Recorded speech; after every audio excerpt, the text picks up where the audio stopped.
O sige, discuss natin yung Supreme Court decision na yan.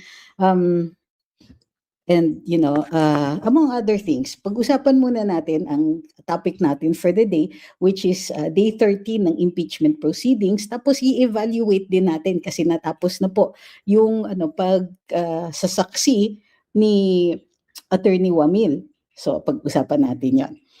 So, good evening everybody. I hope you're all well considering yung mga pangyayari sa ating bayan. Pasensya na po, nako.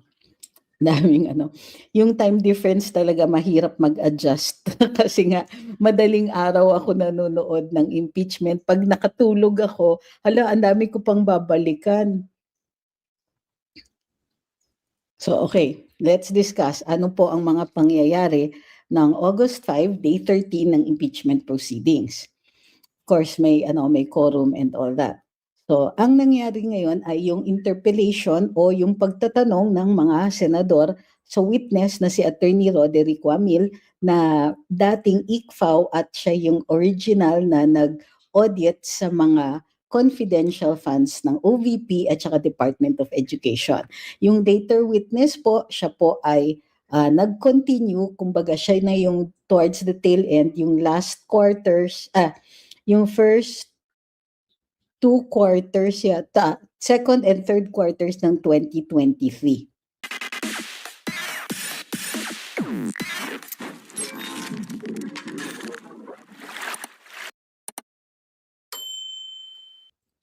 Okay. So, ang mga pagtatanong ng iba't ibang mga senators, judges natin ay tungkol sa mga notice of disallowance, accountability ng head of agencies, alleged anomalies sa acknowledgement receipts, tapos yung mga dates, ganon na hindi na nakabanggit naman sa audit observation memorandum. Bukod pa dyan, meron rin mga katanungan tungkol sa mga aliases na ginamit sa acknowledgement receipts. Pinakilala ang bagong witness si Cylene May del Ocampo. Sa direct examination niya, sinabi niya na siya yung nag-take over ng audit sa OVP at DepEd confidential funds. Tapos, nagkaroon na ngayon ng issue na gusto sana ng prosecution para hindi na mag-examine ng 15 boxes of evidence in open court, humingi siya uli ng stipulation, humingi uli ang prosecution ng stipulation na ayaw gawin ng defense kasi nga kino-contest nila mismo yung mga acknowledgement receipts na iyon. So eventually dinirect ni presiding officer Cheese Escudero na mag-usap na lang yung dalawa kung ano pa ang ma-compare sa mga copies ng mga maraming acknowledgement receipts dito. So humingi rin ng judicial notice ang prosecution. May motion sila to take judicial notice ng tinatawag natin ng House Committee proceedings, particularly yung Committee on Justice na nag-determine ng probable cause among other things.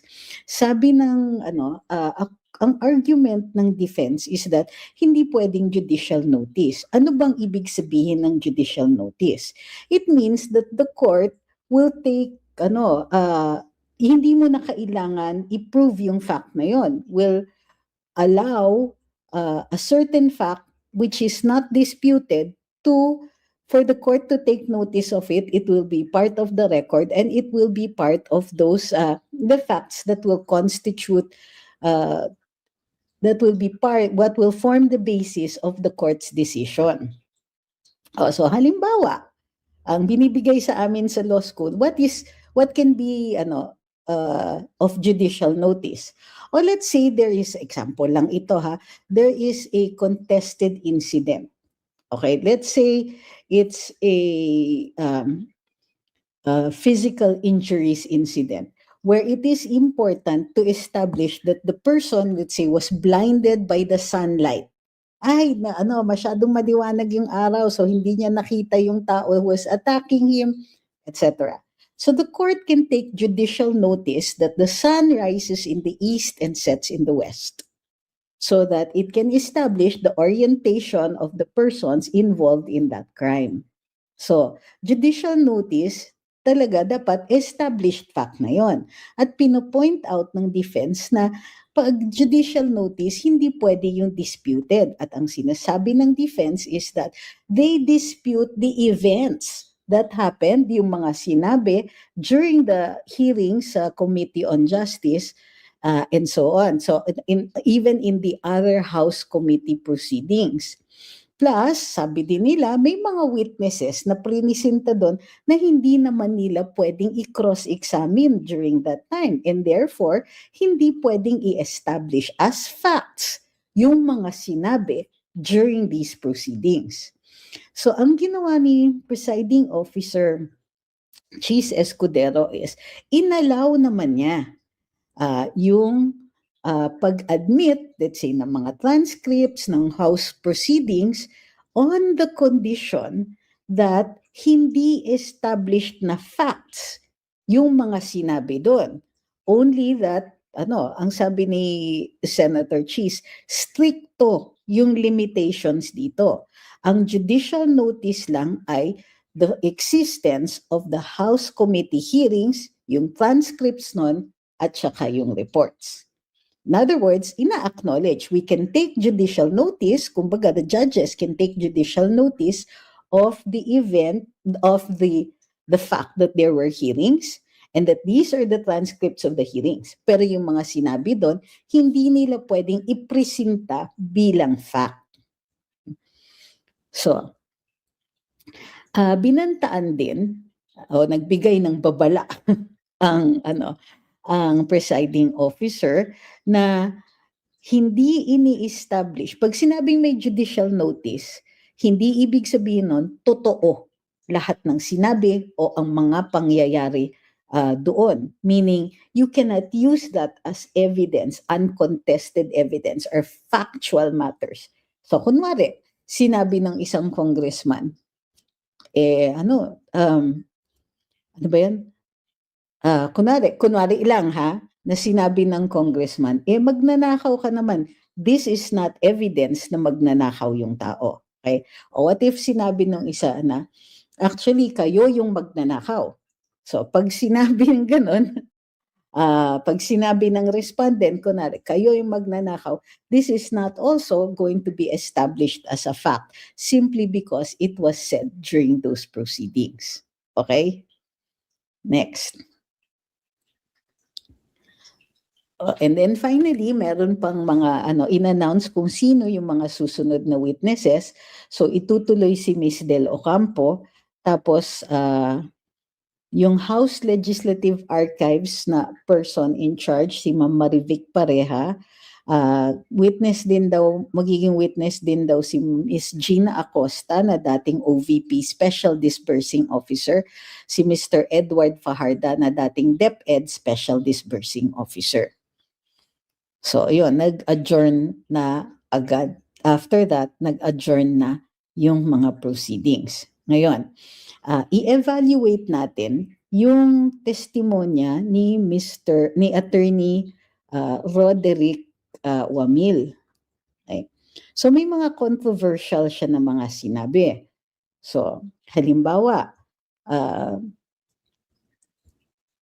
nag-classify ni Attorney Wamil yung OVP purchases sa hardware items or store items such as tables and chairs, desktop computers, printers, and medicines as irregular expenditures under the Joint Circular 2015-01.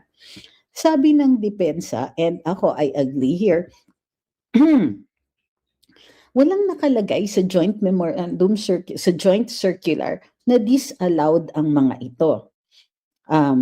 Yung opinion ng auditor ay nasa labas ng area of competence niya kasi pwede lang siya mag-order, maggawa ng opinion based on the memorandum itself. So, if the joint circular doesn't prohibit it, then it ought to be allowed. Which brings us to a discussion of a particular doctrine in law. There is a doctrine in law that says that which is not forbidden is allowed. Okay. Kaya later on, yung pagte-testify ni Attorney Wamil about it's not disallowed, it's not allowed is important. So, nag-attempt din siya na mag-testify without personal knowledge. Halimbawa, sinabi niya, aware daw siya sa notice of disallowance. So nag-attempt siya to testify on the notice of disallowance at sinabihan siya, if I'm not mistaken, by Senator Chis Escudero, that akala ko ba alam mo yung notice of disallowance, tapos ngayon sasabihin mo, wala kang personal knowledge. Kanina sinabi mo, aware ka doon sa notice of disallowance. Kumbaga, sinasabi ni Senate presiding officer na you can't have it both ways. You can't say you're aware of that, testify on that, and later on, pag naipit ka, sasabihin mo na kagad na, ay, hindi ko yan alam talaga. O, di ba?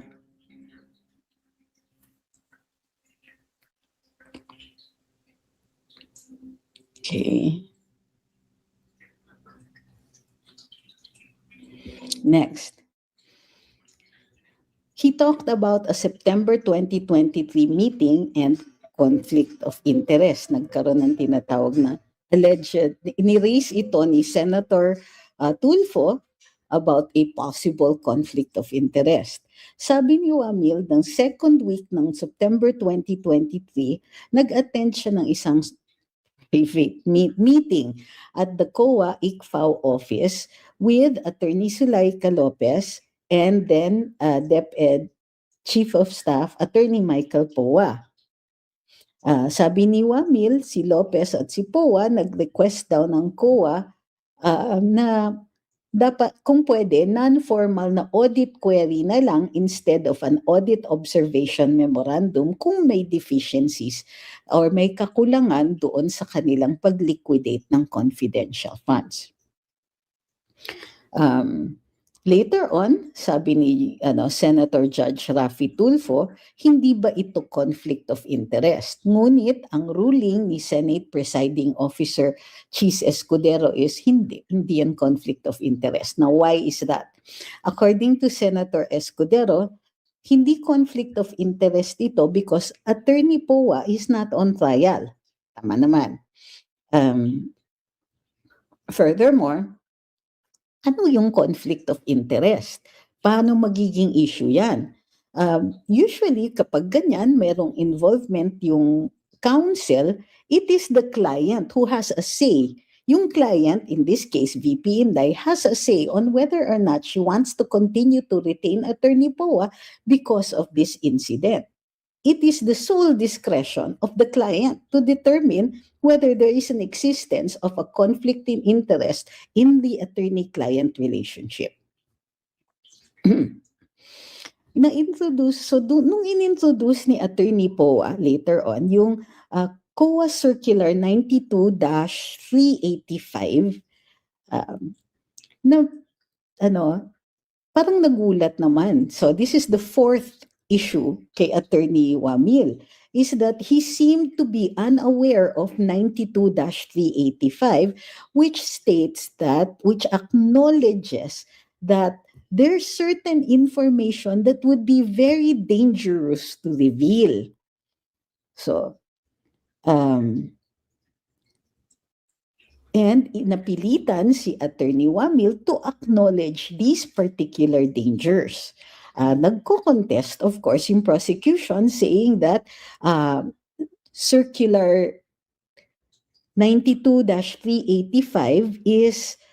has been superseded by 2015-01, which is the joint circular that Attorney Wamil relies solely on in the conduct of his audit. So, argument, but that is a point of law, meaning ang argument ng prosecution superseded ang argument ng defense only in those issues that are inconsistent, only in those provisions that are inconsistent with 2015. Otherwise, it will remain valid. And if it is plainly stated in the circular 2015, then walang maano. Then the 1992 circular remains valid except for those provisions that are inconsistent with the new one. Now, this is a matter to be discussed or to be argued in a possible separate hearing with possible oral arguments or during the formal offer of evidence of the defense, because the defense is going to submit the Circular 92-385 as part of its evidence. Mayroon din parang ang opinion or ang finding ni Attorney Wamil is that VP Inday is the accountable officer sa sa pagdating doon sa confidential funds. However, during the questioning by Senator Judge Amy Marcos, sabi niya na ayon dun sa Joint Memorandum Circular 2015-01, the accountable officer is the person with actual physical custody of the cash at siya yung nagdi-disburse. In which case, the Vice President is not the accountable officer because JMC 2015-01 says it is the person with the actual physical custody or the head of agency. So since very specific na nagfulfill si Mr. Fajarda doon sa provisions na yon, particularly sa DepEd na disbursements, siya yung accountable officer, not the Vice President. And then of course, nagkaroon ng konting controversy with Attorney Wamil nung napansin ni Senate President Cheese Escudero na, oh yes, si Ma'am Acosta din po. Thank you kay A Matter.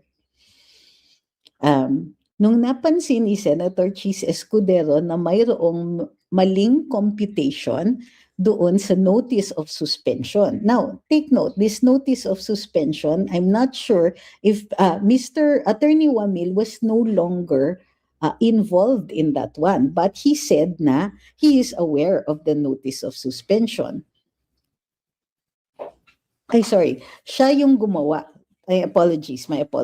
Aware si Attorney Wamil of the notice of suspension dahil siya yung gumawa nun. Pero yung computation niya, ang total reward payments dun sa mga listed na individuals sa disbursement sa confidential funds were supposed to be 59,787,000. Pero yung actual mathematical total was 69,837,000. Na inamin ni ni Attorney Wamil that this was a typographical error. So, nag-question ngayon yung ibang mga senators, judges, doon sa accuracy ng audit ni Attorney Wamil because of this mathematical error or typographical error. Okay, so pag-usapan po natin ngayon yung mga katanungan ninyo. Now, hindi ko na masyadong na-analyze yung ibang portions ng impeachment proceedings kasi madaling araw na yan nangyayari dito. So I admit that I fell asleep in certain parts. However, we will we will answer what we can sa inyong mga katanungan.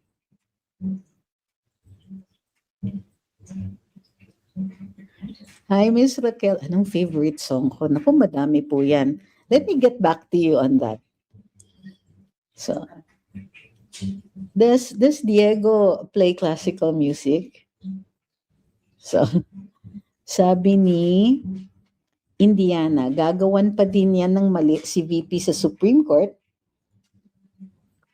para di makatakbo. Wala talaga akong nakikitang positive on VP Sara's side. Now, kahit lumaban siya ng ang minority naman ay may kaso para mag-vote to convict.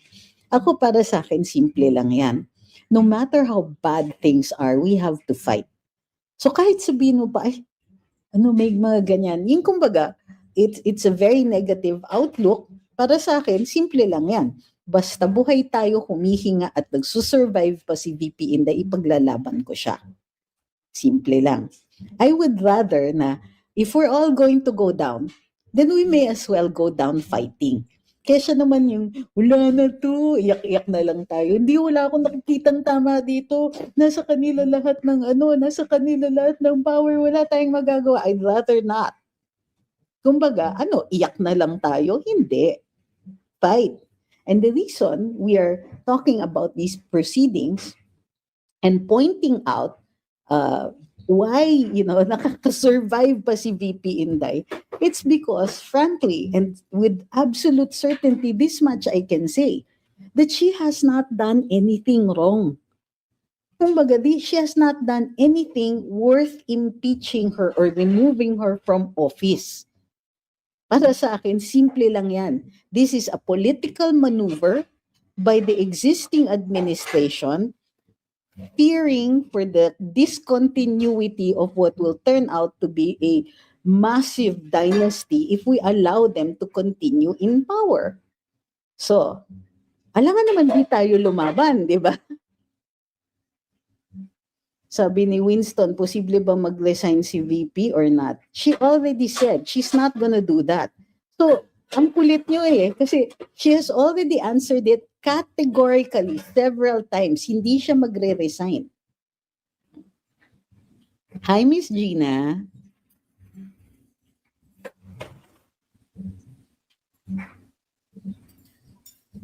Sabi ni Richard Tan, can the defense use the video or statement made by Luistro saying this is mini trial as evidence? I don't doubt that they will, actually. And yes, it is possible to use it.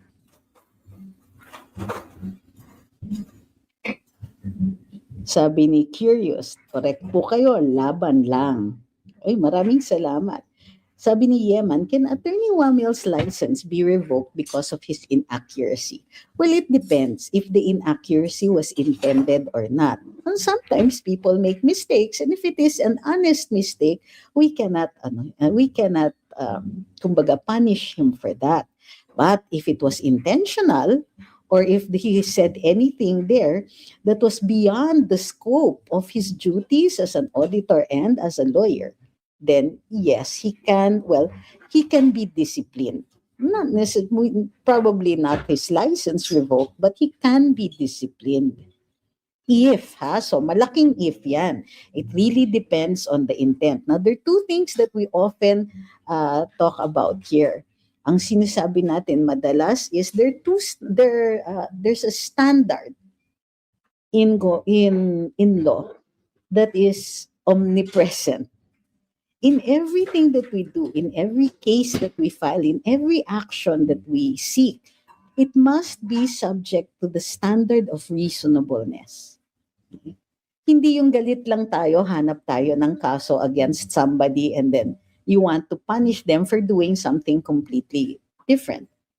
So we have to be reasonable because reasonableness will also is just. Okay?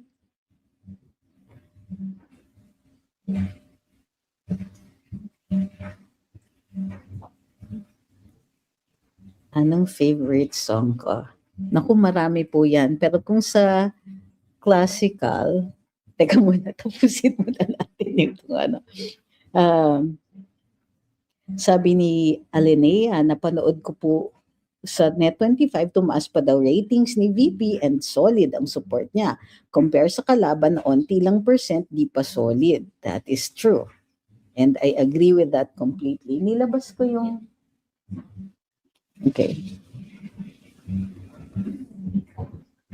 Check ko lang po, ha?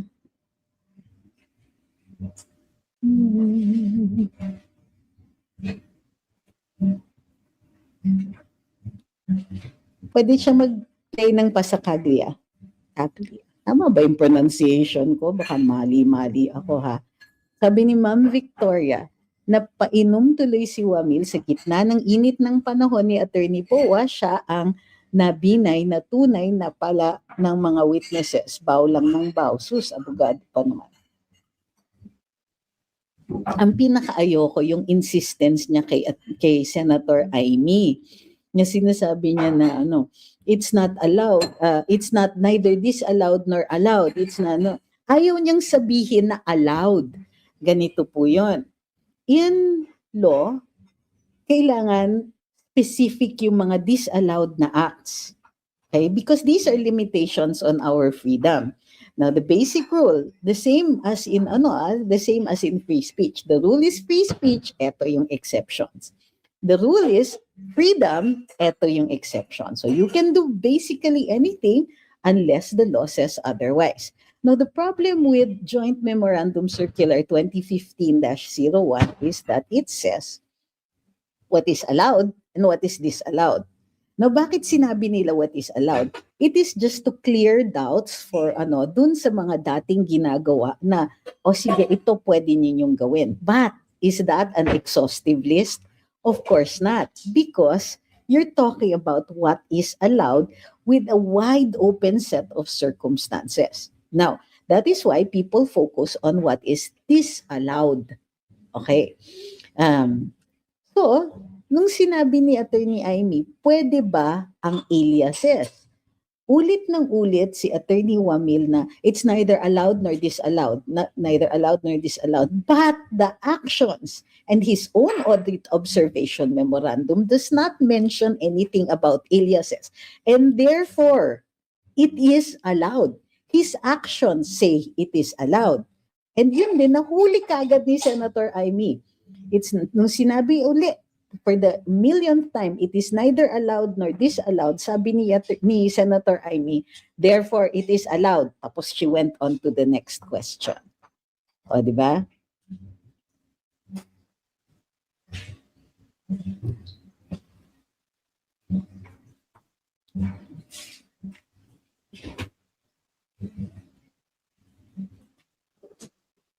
Sabi ni Yeman, kasi parang moving the goalpost ang ginawa ni Wamil kay POA. Tinanong niya agad. Ang tanong is if it is liquidated. Correct ka dyan.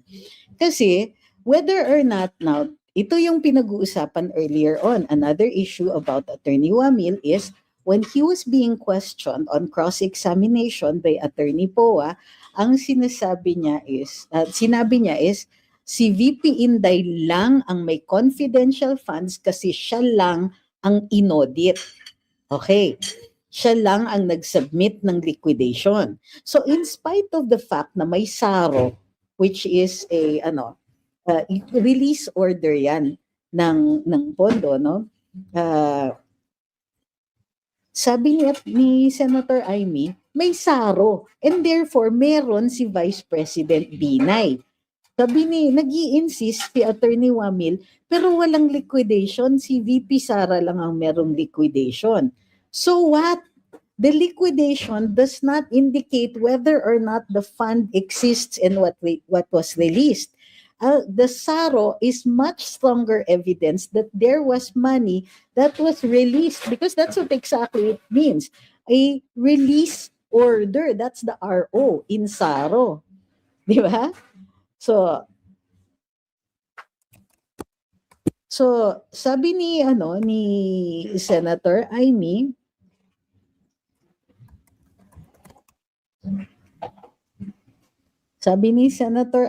may SARO But in that instance, Attorney Wamil seemed to be arguing with Senator Judge Amy Marcos. Hindi kami kasi nag-audit.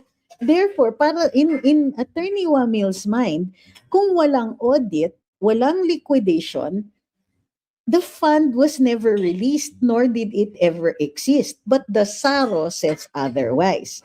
So, eventually nag-sorry naman si Attorney Wamil kay Senator Amy. Sabi ni Moros, Attorney Wamil was evasive in his answer. How could he miss the CF of then VP Binay when he was already the ICPAW at that time? The malice is revealing. Now, here's the issue kasi, and that's why Attorney Poa was apologizing to former Vice President Jejo Malbinay, because it raises the question, if there was a SARO and there was an acceptance by the OVP at the time of VP Binay, bakit walang liquidation? And why did COA not ask for a liquidation? Bakit hindi sila gumalaw? So I think one of the reasons medyo iniiwasan ni Attorney Wamil yung issue of whether or not Jeju Marbinay, VP Binay received confidential funds is because the next question is, hindi siya nag-liquidate. Now, COA, what did you do?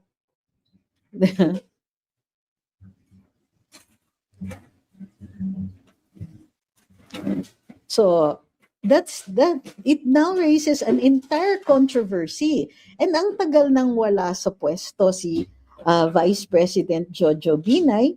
He is advanced in his years. So normally ayaw na nating guluhin yung mga ganyan. And yet, ito na nga, na-raise itong issue na ito. So I understand the apology of Attorney Michael Poa.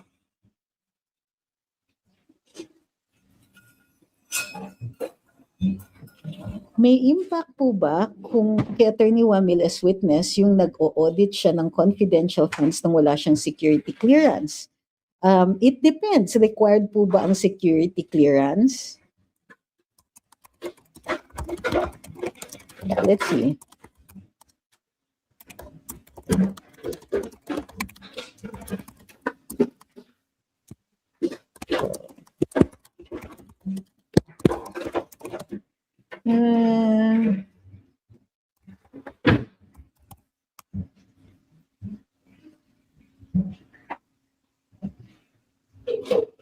Yes.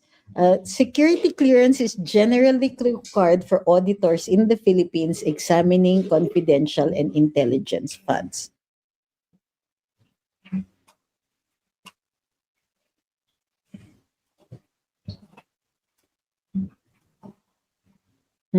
That's interesting.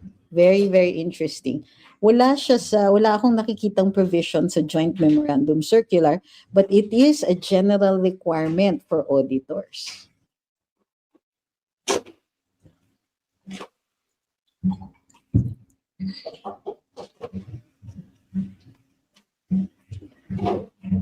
Sabi ni One Republic Zion, nag-conclude nga agad na si VP Sara lang daw may confidential fund as Vice President, sabi ng witness. So I think yung sinasabi niya, dahil wala silang audit or walang liquidation, therefore it doesn't exist.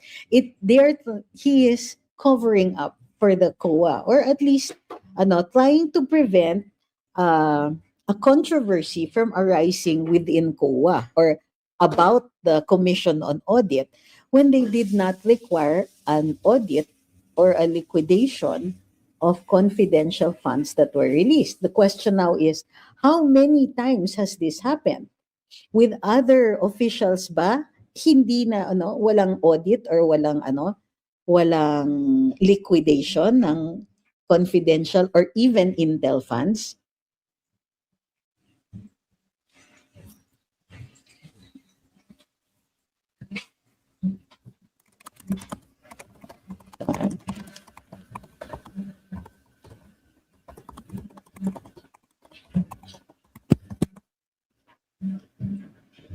Okay, next.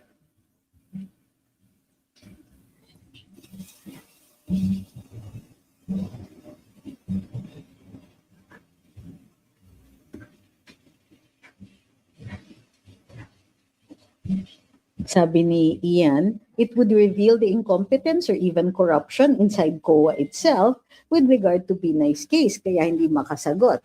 It also presents a conundrum. Kay VP Binay, wala man lang alma ang COA, but with VP Inday, busisi lahat. And in fact, some of the observations of Attorney Wamil were later overturned, as it turns out. Yung mga pinahold niya at pinususpend niya, yung buong 125 million na confidential funds. But based on a closer audit, only 70 plus million is disallowable. So pinahold niya the whole amount in spite of the fact na controversial yung ibang mga observations niya, or the others were explained or na-providean ng tamang documentation.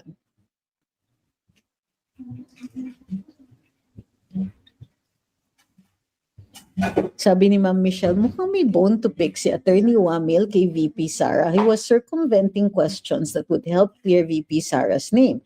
So blatantly wrong.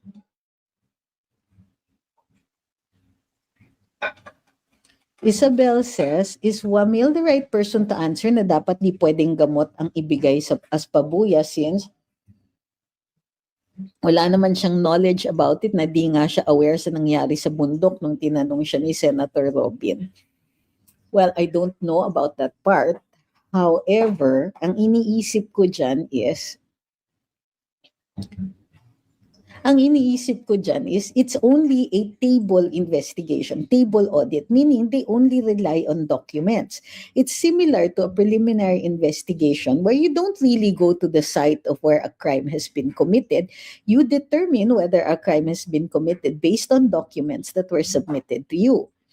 So they don't go beyond the documents.